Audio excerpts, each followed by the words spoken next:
Hello guys, good morning, শুভ সকাল। আমি তোমাদেরকে বলেছিলাম যে আমি একটা নতুন বাড়ি করছি। বাড়িটা এখনও আনকমপ্লিট হয়ে আছে। আমি এখনও কিন্তু কমপ্লিট করতে পারিনি। প্রচুর খরচা, একা হাতে অনেক কিছু পারছি না, পারছি না। তো এই যে যেটা দেখতে পাচ্ছ, এটা আমার ডাইনিং প্লেস। এটা আমার ডাইনিং প্লেস। এটা আমার সামনের গেট। আর এই যে পয়েন্টগুলো দেখতে পাচ্ছ, আমি এগুলো যেটা ছোট ছোট ঝাড়বাতি বলো বা ছোট ছোট লম্বা ঝুলোলো ল্যাম্প আছে, সেগুলো আমি 6টা পয়েন্ট করেছি। এটা সিলিং ফ্যানের পয়েন্ট। ডাইনিং প্লেসটা আমার দুটো ঘর মিলিয়ে যেরকম একটা ডাইনিং হয় সেরকমই। আর যে দুটো ঘর, এই ঘর আমি এখন আমার সব আনকমপ্লিট হয়ে আছে, কিচ্ছু করতে পারিনি। আমি একটা ঘরবাড়ি সমেত কিনেছি, সেটাকে আমি ডেকোরেশন করছি। ওদের পুট্টি করা ছিল না, আমি নতুন করে ছাদ ফেলেছি। আমি নতুন করে প্লাস্টার করে নিয়েছি, তারপর পুট্টি করলাম। এই একটা ঘর, এটা এটা একটা সানমাইকার শোকেস আলমারি হবে। আর এটা একটা দরজা।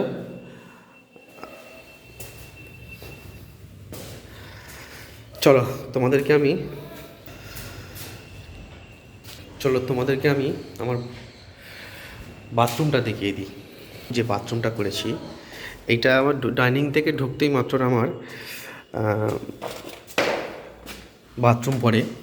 আমি দুখানা বাথরুম করেছি। এই একটা বাথরুম, আর এই একটা বসে আছে, আর একটা কুমোড আছে। কুমোড আমার তো লাইট নেই, লাইট না হলে কিছু করতে পারছি না। আমি এখনও ফুল কমপ্লিট করতে পারিনি। এটা আমি আমার মনের মতো করে সাজাচ্ছি, অনেক টাকা খরচা করছি। এটা আমার শাওয়ার আছে, এখানে হ্যান্ড কল আছে, এখানে সব কিছু আছে। আমার এখন এটা আনকমপ্লিট হয়ে আছে। এটার পিছনে এখন আমার পুট্টি করতে হবে, কারণ ওপরে পুট্টি হয়নি, পুট্টি করতে হবে। তারপর এখানে কালারিং রং করতে হবে। রঙের ডেকোরেশন করতে আমার অনেক টাকা খরচা আছে, অনেক টাকা খরচা হবে। এইটা আমার বাথরুম, এটা কুমোর বাথরুম। এখন কোনো কিছু কমপ্লিট হয়নি, এখন সব কিছু এরকম ফেলা আছে। সব নিজের মনের মতো করব। এখন আমার 1 বছর সময় লাগবে।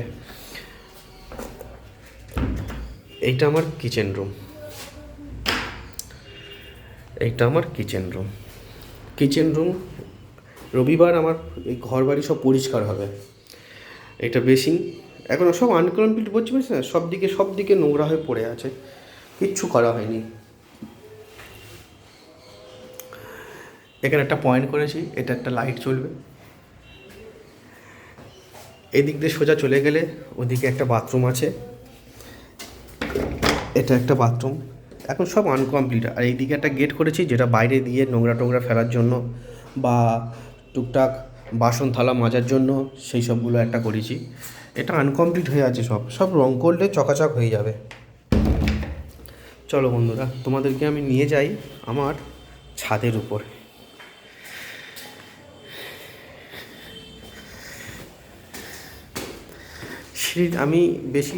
আমি এই পর্যন্ত পুট্টি করেছি। এই পর্যন্ত করে যে বাকি পোর্শনটা পড়ে আছে, এই পোর্শনটা আমি পুট্টির ঘোলা মারবো। পুট্টির ঘোলা মারলে দেখতে, কারণ এই যে ছাদের যে কার্নিসের দরজা আছে, এই দরজার পাশ থেকে যদি আমি এটা পুট্টি করি, তাহলে জল লাগলে পুট্টিটা খুলে যাবে। তাই জন্য আমি পুট্টি করিনি। এই চলে এলাম আমি আমার অনেক কষ্ট করে, অনেক মেহনতি করে ছাদটা ফেলেছি। আমি খুব কষ্ট করে। সাধারণ একটা কোম্পানিতে কাজ করে এত কিছু করা যায় না। আজকাল যা দ্রব্যমূল্য বৃদ্ধি, যা দাম বেড়ে গেছে। এই আমার ছাদে মোটামুটি ধরো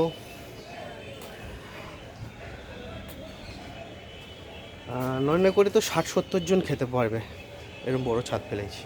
আরও বেশি বা কম আমি ঠিক বলতে পারছি না। টোটাল আমার 1100 স্কোয়ার ফুট করা। ওই যে যেটা দেখতে পাচ্ছ, ওটা একটা জল ট্যাঙ্কি বসাবো। যেটা নিচে থেকে টাইম কলের লাইন চলে আসবে। আর ছাদের এই চিলে কড়াটা বাড়িয়েছি এটার একটা কারণে, এখানে একটা উনুন পাততে পারবে, যেটা কাঠের জালে রান্না করতে পারবে। কাঠের জালে টুকটাক কাঠ থাকলে কাঠের জালে রান্না করতে পারবে ছাদের উপরে। বাইরেও প্রচুর জায়গা আছে। বাইরের যে পোর্শনটা আমি নিচে থেকে দেখাচ্ছি, এই যে পোর্শনটা এতটা ফাঁক পড়ে আছে, ওই দিকে একটা মন্দির করব, আর এই দিকেরটা ফাঁকা থাকবে করব। নিচে যে জায়গাটা দেখতে পাচ্ছ ওখানে আমি ফুল চাষ করব। অনেক রকমের ফুল টুল গাছ পাওয়া যাবে শীতকালে। আর ছাদের এই চারিদিকে যে কার্নিশটা আছে, এই কার্নিশের আমি চারদিকে শুধু ফুলের গাছ বসাবো। এটা আমার স্বপ্ন। আমি লাইফে আমি হয়তো কিছু করতে পারিনি, কিন্তু আমি আমার একটা মনের মতো ঘর করে ফেলেছি। আর আমার পরিবারটাকে নিয়ে থাকতে চাই, এইটুকুই। সবাই ভালো থাকবেন, সুস্থ থাকবেন, আর আমার পাশে থেকো।